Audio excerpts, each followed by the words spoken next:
The Sottek Hearing Model. What's this kind of analysis? You might hear the word, but what's the background behind? And a lot of questions reach me, and I think the easy way is if I can directly ask the developer, Mr. Professor Dr. Sottek, what is a Sottek Hearing Model? So I'm really happy found the time together to meet here. Welcome, Professor Dr. Sottek. And so there were the questions about this new model. What's the idea? Why do we need a Sottek Hearing Model? We need a hearing model to understand better how human responds to sound and also vibration. So the hearing model itself is related to sound, and I developed this, or I started to develop this about 35 years ago when I started with head acoustics. Wow, because it's a long work time, okay, and it's a long path. So normally I use FFT. If I analyze any kind of sound or vibration, FFT gives me the energy related to the frequency, and I give a level, and that's it. But I always face a problem. I know what I want to see, but I can't see it. So I'm checking the frequency settings and the block sizes, and a lot of work to do to get the FFT do my job. So what's different than the hearing model? So fully developed the FFT 200 years ago. Yeah. And I use it also very often. Okay. It gives us this, what you told us, a nice overview about the spectrum versus time, for example. You can calculate the spectrum versus time using the FFT. But then you have to know, you have always limitations. Limitations that correspond to the duration of your observation interval. You look for a certain time interval, and then having a certain duration of the time interval, you get a frequency resolution related to that. And is that something that is related to human perception? That is the question. So you can try it. So human perception has a specific time and frequency resolution. So we can... Not just 1 hertz? Not 1 hertz for the complete frequency range. No, it would be nice. Then it would be easy. Yeah. You could use an FFT with a large block size, large observation interval, and then you would get the frequency resolution of 1 hertz. At least 1 second. Then you get almost 1 hertz. But human perception works differently. All right. So we have a high frequency resolution at low frequencies and a high time resolution at the high frequencies. And the time resolution and frequency resolution is related to each other. So the product of that, delta F times delta T, is a constant. And this is 1 hertz if you have a duration of 1 second. But that's not how we perceive time and frequency. So there's no way to set the FFT for the full frequency and time range. Depending on the sound, you have to adapt the analysis. You have to know what the correct frequency would be. If you would to look at low frequencies, you would use a larger block size for the FFT. At higher frequencies, a smaller block size. But there's something that is better, and that is the hearing model. So I have this implemented in the hearing model, how we perceive time and frequency resolution. That's the first step. There's an auditory filter bank used instead of the FFT algorithm. Okay, but it's a filter in the beginning. It's not a blocking size effect, so it's a filter in the beginning, depending on different frequencies. Okay, and how did this all scale? Did you directly start with a hearing model? Because in Artemis I see there's a VFR, something also related frequency resolution. Yeah, that is another kind of analysis that was developed by me when I started also at Head Acoustics. The first 2 years I did a lot of work that you can find now within Artemis. So the VFR uses that we have different block sizes for the complete analysis. We have a block size that is long for low frequencies, and we have a short block size for the FFT at high frequencies, and the combination of that in one analysis. So that simplifies a little bit the FFT analysis, but it's not the complete hearing model. It's a kind of enhanced FFT that leads to a frequency time resolution corresponding to human perception. So this was the first step idea, but not enough. That was not enough. All right. So we do not perform FFT analysis in our brain. So we have a outer ear, middle ear, inner ear, that where the sound is coming into the outer ear, and then it's transmitted through the inner ear. And in inner ear we have a basal membrane. This basal membrane vibrates according to the incoming sound wave. And you have a so-called frequency place transform on the basal membrane. So the high frequencies can be found at the beginning of the basal membrane and the low frequencies at the end. and it's important what is the range of the basal membrane that is excited. Okay. And this corresponds to the bandwidth of the auditory filters. And the auditory filters, that is what I'm using as a starting point in the hearing model. And this models the behavior of the basal membrane, and then at the next step, the nerve cells are firing according to the excitation of the basal membrane. And there, then all the psychoacoustics started to. Okay. So, for example, tonality or loudness, roughness, fluctuation strength. These are topics that I'm working on. And in the meantime, these parameters, these psychoacoustic parameters, are also standardized in international standards. They are standardized. This is quite interesting. As I know, when I start to work as an acoustic engineer, I see in Artemis there are these options. Beside of FFT, you can have an FFT, but can you also set to use the hearing model, and the direct comparison say, hey, that works better. Yeah? That's more than I can now. So it's always the choice. I make one recording and I still can evaluate classic way, energy, or psychoacoustic effect. That's what I like. And but I never was sure what's the background. I understand a microphone, just a membrane and a conductor and something like that, it works like this, but our ear is completely weird in a way how it perceives the sound, and of course has some effects that we have to take into account. Yeah. If you would like to know what the sound quality of a given sound is, we have to consider human perception. Yeah. And we don't have to do that only in the case of analysis, but also when we record the sound. So if you would like to record a sound with a microphone, you can do that. Yeah. But you will get different results if you measure a sound with an artificial head. Yeah. So we have two ears, and these two ears have a meaning. Yeah. And you get spatial sound when you're listening, then later to the sound you get all the directions of the sound, where the sound is coming from. The direction of sound is also influencing the perception and also the quality of the sound and the evaluation of the sound. I just had a workshop in a company, and they asked me, what's about a measure to consider if you recognize the direction of a sound source that may influence our evaluation. And this can also be done using the hearing model. There's no analysis at the moment, but I have several things in mind that could be used for that. Okay. I made a recording. So what is the first step now in the hearing model to be done with the time signal? So we have the bandpass signals as a result of the auditory filter bank. Yeah. The filter bank is used to filter the sounds into different bandpass signals according to the resolution of human hearing. All right. So the bandpass of the filters, then we have additional steps there. We get also rectification, because the basal membrane is only exciting the nerve cells when they are when the movement is in one direction. Okay. And we have a nonlinear processing. So if we look to the sound pressure ranges, and also there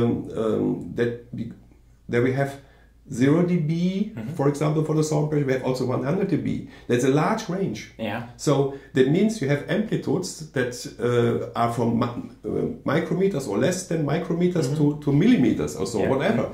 So and therefore we need a compression. So the first psychoacoustic parameter that should be used and was also used in the past is loudness.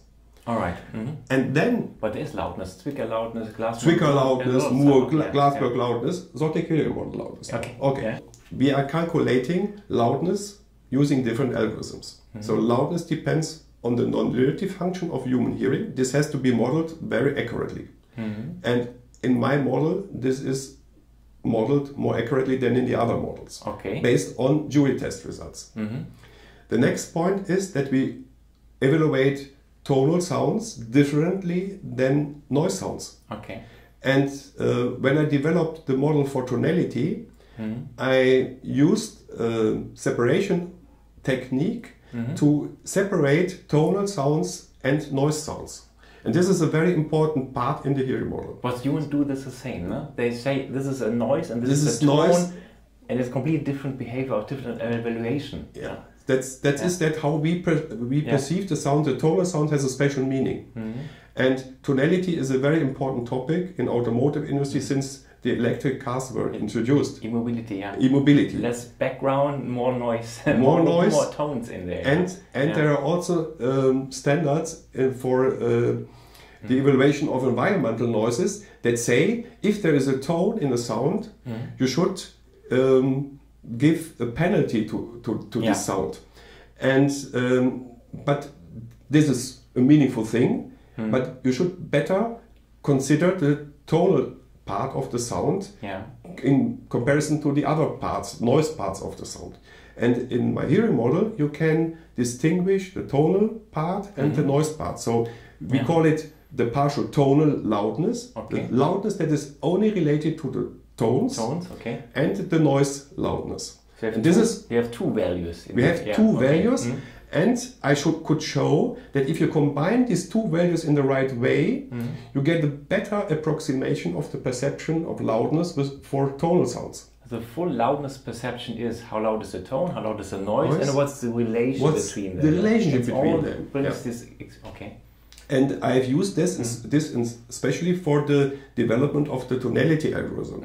So tonality depends on the overall loudness of the tonal sound, that's the most part, but also on the signal to noise ratio. And that means what is the energy, what is the loudness of the tonal part compared to the noise part. But what is if there are two tones in one noise? Is only the higher important, or does it take account that there are two tones making some background in the noise? So that's a very good question. Yeah, so thank you. If you have two tonal sounds, then the tonality perception is increased in comparison to the case where you have only one tonal component of the same level. So in the tonality algorithm, the tonality at the moment is not considering that, because it was something that was developed in comparison to the so-called prominence ratio. With some advantages compared to the prominence ratio. But I would recommend now, we will develop an improved version of tonality. But at the moment, I would recommend to use, instead of tonality, the partial tonal loudness. That is also available in our software in Artemis. This is such a huge work. So you took 30 years. So how was the full story? Full story.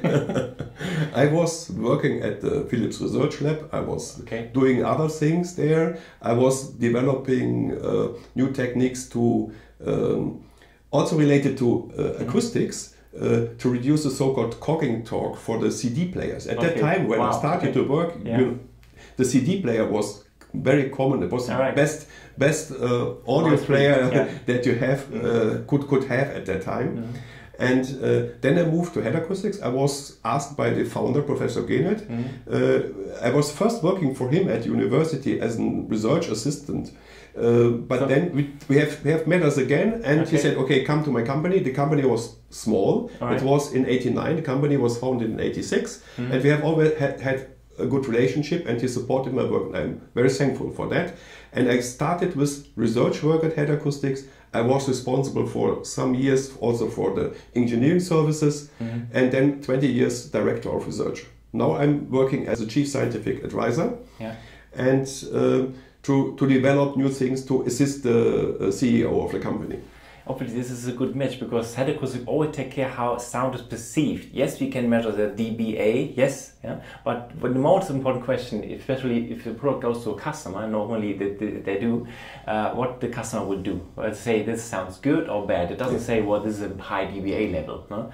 So Head Acoustics always take care on that, but we need actually evaluation systems, analysis that gives us a value for good or bad sound quality, not sound pressure level. So this was a long story actually. And when I look now in Artemis, I see so many times there's a hearing model as an alternative base for any analysis. I want to do analysis, and I can use classic or use the hearing model, because it's implemented over years, 20, 30 years in the software. It's just one unit. It's great. So these analyses are not just an Artemis thing, this is a standard already. Yes, so since several years we have the hearing model as a standard in the ECMA standard. So ECMA standard 418-2 is related to the hearing model. The starting point was tonality, and then we have models calculating roughness and loudness. So, and fluctuation strength is planned. So roughness and loudness are analyses that we already know from Zwicker and Glassmoor. So now these known analyses are made once more new again based on the hearing model. Is this right? Yes, that's right, but the main processing of the hearing model is for all the parameters the same. Okay. So as I mentioned before, the auditory filter bank with the appropriate time and frequency resolution of human hearing.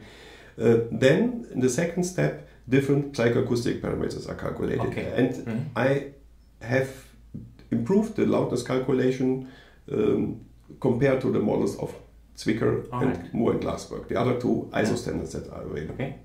And the next standard that will come is about fluctuation strength. Is this this very low modulation rates that you have. You have a modulated sound, and the modulation is between less than 1 Hertz up to 20-25 Hertz. Yeah. For higher modulation rates, you get the perception of roughness.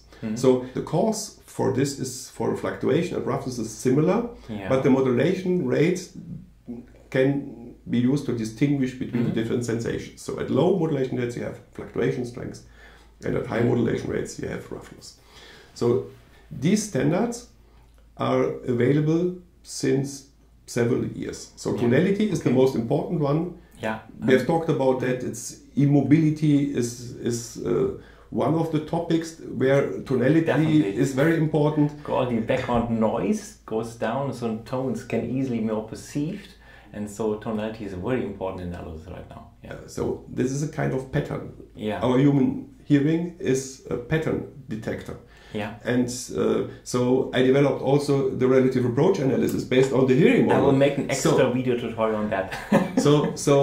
Cool. There we have also a very useful application of the hearing model with respect to pattern recognition. Yeah.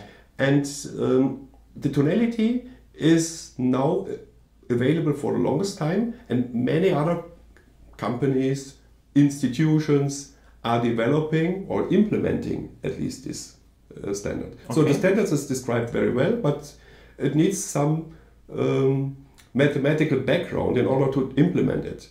And I'm sometimes also supporting other companies to develop this code for the... So the code is not published, but the equations are published.